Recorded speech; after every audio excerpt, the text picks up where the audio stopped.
បាទសួស្តីពុកម៉ែបងប្អូនបាននេះកាលពីថ្ងៃទី5កក្កដាយើងនឹងបាទបងប្អូនគឺជាមានកម្មវិធីមួយគឺកម្មវិធីបាទការធ្វើតេស្តសំឡេងជាមួយនឹងតន្ត្រីទុំបាស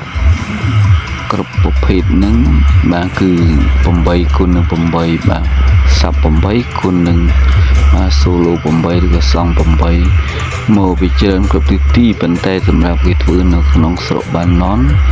ខេត្តបាត់ដំបងហើយខ្ញុំបាទ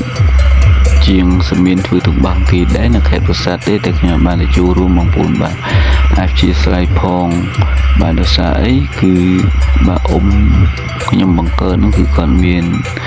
បាទជំងឺជាទម្ងន់គឺរងចាំតែថ្ងៃចុងក្រោយបកគាត់ទេអញ្ចឹងគឺមានបងផ្ញើវីដេអូមកឲ្យដែរដោយសារការស្នើសុំពីខ្ញុំមកជាស្រ័យអញ្ចឹងណាបាទគឺដូចជាមាន Mr. តង់អូរីយ៉ូបាទបងចន្ទថាសូនក្តីហើយនឹងបាទមិត្តផ្សេងទៀតបាទគាត់បានផ្ញើវីដេអូឲ្យខ្លះអញ្ចឹងអធិស្ឋានផងដែរគេលោកខ្ញុំធ្វើវីដេអូនេះទៅពោខ្ញុំផុសកន្លងមកជាខឹបសិនតិចទេបងប្អូនបាទគឺអត់បានបង្ហាញទៅលើបាទការសាកសម្លេងទៅលើទុំបាសបងប្អូនទាំងអស់ដែលខំដឹកជញ្ជូនពីផ្ទះរៀងខ្លួនទៅធ្វើការបង្អួតសម្រស់ជាមួយសម្លេងទុំបាសបាទស្នាដៃជាងខ្លួនឯងក្តីបាទជាងអ្នកណាដតីក្តីនេះដូចសូណាមីគេដាក់រស់ដល់ពិសុទ្ធហើយបាទ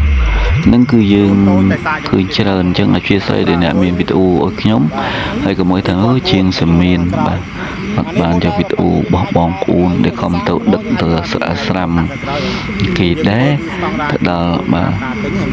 ស្រុកបណ្ណនហើយអត់ឃើញយកវីដេអូមកផុសបាទហើយក៏មានបងផ្សេងផ្សេងនៅក្នុងនឹងដែលគាត់បានទៅចូលរួមផ្ទាល់ក្តីនឹងអ្នកមិនទៅរួមចូលរួមផ្ទាល់អីក៏គាត់យកមកផុសបង្ហាញបាទវីដេអូមិនថាវីដេអូរៀលវីដេអូផ្សេងនេះគឺគេយកទៅផុសទាំងអស់បាទ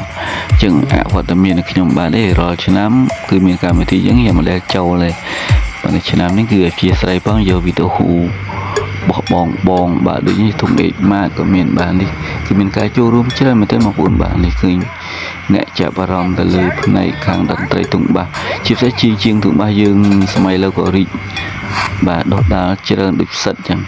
ហើយទុំនេះគឺមានទុំអាគុយបាទបងយ៉ាងណាសូនហ្នឹងបាទគឺយកទៅបាទធ្វើតេស្តសម្លេងដូចគ្នាហើយគាត់បង្ហាញដែរពីរបៀបនៃការប្រើភ្លើងប្រមាណម៉ោងដោយប្រើតែអាគុយទេ12វ៉ុលគឺប្រើបានរយៈពេល2ទៅ3ថ្ងៃដែរចឹងងាយទេបងប្អូនបាទទៅដល់កន្លែងណាធ្វើការដំណើរកំសាន្តនេះអាចតាក់ទងទៅគាត់បានផងដែរបាទហើយបើចង់បាទតាក់ទងធ្វើទុំបាសបាទសំលេងលឺតិចលឺខ្លាំងអីតាក់ទងមកជាងសមៀនស្រុកកកោខ្ញុំបាទមានដែរហើយបងប្អូនបាទដែលចាប់អារម្មណ៍ចង់អីគេបាទធ្វើវីដេអូបន្តបន្ថែមអីអាចឲ្យខ្ញុំជួយផ្សាយពាណិជ្ជកម្មពីផលិតផលរបស់បងប្អូនគឺខ្ញុំជួយបានបងប្អូនបានមិនត្រូវការសេវាការប្រាក់អីទេបាទអញ្ចឹងគឺបងប្អូនបាទតំណងមកបាទ09742បាទ63602099បាទ253664បាទនឹងសិត